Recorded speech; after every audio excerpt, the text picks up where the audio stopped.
Hey buddy, this is the greenhouse. We put in a aquaponics system. We put this in probably about 5 months ago. It started cycling, so everything's still fairly new. We can go through here and show you a few things. Now this is winter here in North Texas area, so it's probably around 40 degrees outside.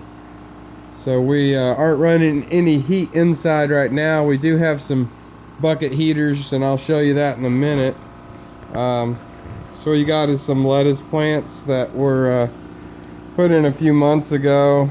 They're growing fairly slow here in the winter. I've got a few starters, broccoli and some kale, and these have been in here a little bit longer. Got some kale, mustard greens, and already harvested the broccoli heads here. Put in a couple barrels to be some mass to retain some heat from the sun. We've not had any sun today, so it's fairly cool in here. Looks like around 50 degrees. These are our media beds. We put in you can see it here.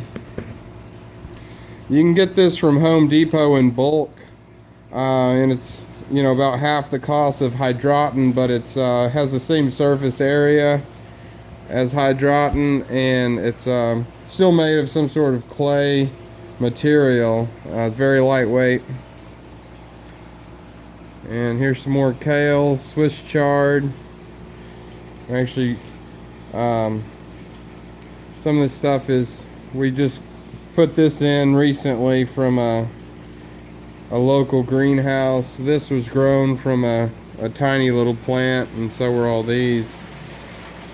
You can see we still have a tomato plant hanging on, but because we haven't been heating the greenhouse, it's a little cold for it. It's not looking real good, but it's still producing.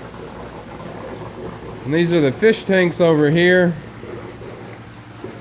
As you can see, we've just got some feeder fish from Petco. The water's a little bit dirty because I added some chelated iron.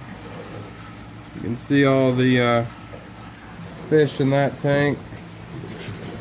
We'll probably be doing some modifications, wrapping these tanks a little bit better, insulating them.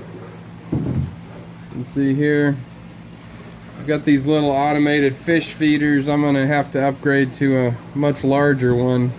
They looked a little bigger in the picture. So this is our swirl filter that goes down to our tanks that we dug in the ground.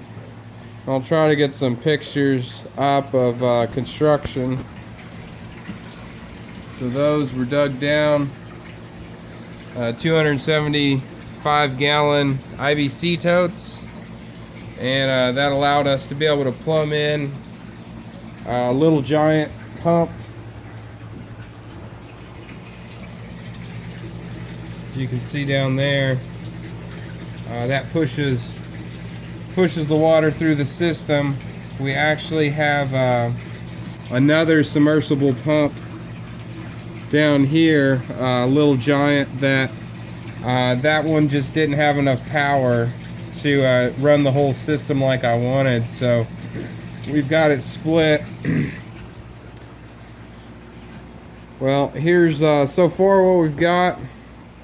Also, we added a rain catching system, so it pulls the water off the roof, and it really is nice because that lets us not have to use tap water for the system, and I can control the pH a little bit better.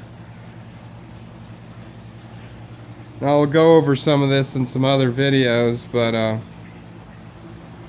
right here's our control system for our exhaust fan,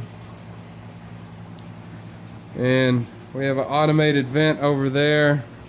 I turned off our fans so you could hear me, and we'll probably take this whole side over here and we'll add some more grow beds as we go. You can see those tomato plants one more time. Alright, well, I look forward to giving you some more videos and some tips and tricks that I learned as I was building this.